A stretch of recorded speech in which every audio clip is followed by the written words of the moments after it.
There we go. Thank you for your viewing. It gives me great honor and great appreciation to be able to speak to you because I'm a human being just like you. I honestly believe in oneness that we all share within the same struggle. We're all sharing within the same concerns. It doesn't matter what part of the earth you're in, because we are one people, we are one community, we are humanity. Where I sit within the world today happens to be the United States. And I want to address the Occupy movement because at my age, as Occupy first came across in October, I saw it as a new, fresh breath of air of very revolutionary ideas. All of my life, I've been waiting for someone to really take on the issues, what's wrong with our society. And when Occupy occupied Wall Street, they went to the head of the snake itself.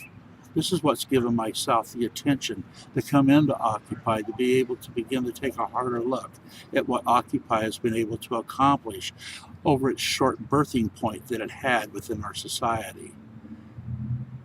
You are brand new. Your struggle is not different than the other human struggle that's always been. Right now, as I view Occupy, and this is not by judgment, I want to commend anybody that has stood and picketed, anybody that was arrested, beat on, or even chanted. Anybody just dared to show up to say, I no longer agree with the establishment and what is so. I commend you for your action because you showed the responsibility first to yourself and being a citizen of our beautiful world. I share great appreciation for what you've done thus far.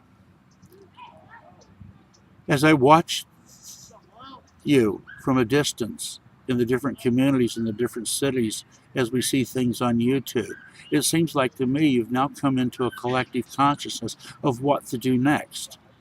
This is what saddens my heart when I see this, and no judgment again. I don't believe in right and wrong. I believe in neutrality, and I believe in honest thinking and honest thought. And all thoughts aren't just good thoughts, they're just thoughts. We need to empower ourselves. But when I'm seeing you within your struggle, it's no different than the struggles that I've witnessed in the past. You can begin to name the human struggle. We used to have labor struggles in this country. We used to have the civil rights struggles. These are just things that have gone on in my lifetime, just a few fringes. And always before, what's made you so different, what really alarmed me as a human being, just like you, is you failed to take a political position. And that's what created your uniqueness. That's what created you as an ongoing revolution. You bought off on the idea from the foundation of you not to get involved in a political solution. I don't want you to lose that contrast because now, from what I'm understanding from people in Occupy, you become in the committee forum, and you have general committees, and all this planning, and all this doing, and all this fear and doubt and worry. And if you did this, where's it going to take you? You have all this speculation, and all this comprehension is moving amongst you. Do not lose your spontaneity. Allow you, the people itself, to have the freedom of movement as it struggles to release itself in freedom. I want to address you with a major issue that's been on my heart. You're not without direction. You have a mind. Each and every one of you sit as individuals within a movement because you so dare to care not only for yourself, you so dare to care about the species, humanity itself. That's an honor. But what direction should we seek? What direction should we go? That seems to be the questions of the hours. What event should we create next? First of all, don't create an event. That's leadership. I hope you heard that. Don't get into events. That's where the human struggle has always gone. That's where the establishment itself puts you in a box that they can identify you with and continue to control you. That's how they do that, is where they get you event orientated. So let's look at events within America in 2012. Let's look at the propaganda, the news media that you once were shown on a daily basis.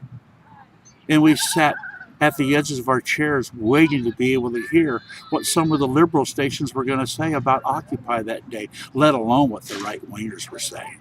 You've already proved them to be wrong. You have not died. You have not just gone away. I do see confusion with you. I think we need something in common, something that we're all going through, something that we're being bombarded with on a daily basis. We don't have to select an event. You don't have to pick an issue. You just have to look in front of you. And what do you see in 2012? You say, what do we see? Vote, vote, vote. This, that. Yes, this is what we call the election year. This is what we call where we can vote for who we think is going to show us the best deal. Wow, is there something really wrong with that? Yes, there is. How in the world can you even think about voting for corruption? How in the world can you even conceive the idea of running to the polling booth thinking you can vote against one, thinking you're going to get a better deal from the other when they're both corrupt? That's not a decision. That's just a choice to allow the game to continue. That game of the money changers, the money masters in which you stand against. They're the ones that organized your rights to vote. They're the ones that allow you to vote when voting comes around, because they know it's a way that you can take steam away from the people where they're disgruntled. And they put you into a hope consciousness. Well, at least I voted, so it gives me the right to speak. You've surely heard that being an American. And if you haven't voted, you shouldn't have an opinion. Oh, you've heard that too. How silly, how childish can that be? Revolution is always a new idea. You're not a political organization, and I'm so thankful for that. And sometimes when you take an anti-political view is the best way towards revolution, which means corrective change, newness. So the idea I have is, wouldn't it be nice? We already know by statistics the majority of our population, the ones that are eligible from 18 years of age and older, the majority of them haven't even registered the vote. Wouldn't it be nice if we can finally take on the sacred cow, voting itself, where we do not vote, we protest against vote, because a vote is only supporting of corruption? And for you to go and vote as a so-called citizen, all you're doing is supporting the corruption to continue. This might give you an issue. It might give you a statement. It can give you the flavor of what the propaganda machine is propaganding people daily with the false choices. Never in my lifetime have I seen the choices to be so corrupt. Can you imagine out of 360 million people, these are your choices? You know, that's by corrupt design. Those are the puppets of the establishment. They're not your leader. They're not your friend. They've already fallen into the pit. I suggest that you battle the ballot box. I suggest that's where you take your stand. I'm only suggesting this, that you take that to your community, everywhere, to every precinct across this nation. Won't it be nice that 10, 12, 15, 20, 30 people, 40 people, 150 people in every precinct across this America is shouting at Muggy Mullins as she walks down the street, the prideful one that's going to go do her civic duty. She's 75 years of old, and she's voted all of her life. And someone calls her out, Maggie, Maggie, don't go in there and vote for corruption. Come with us and stand on this side of the street and be free. The choice is yours, revolutionary. It's your idea. Allow it to foster.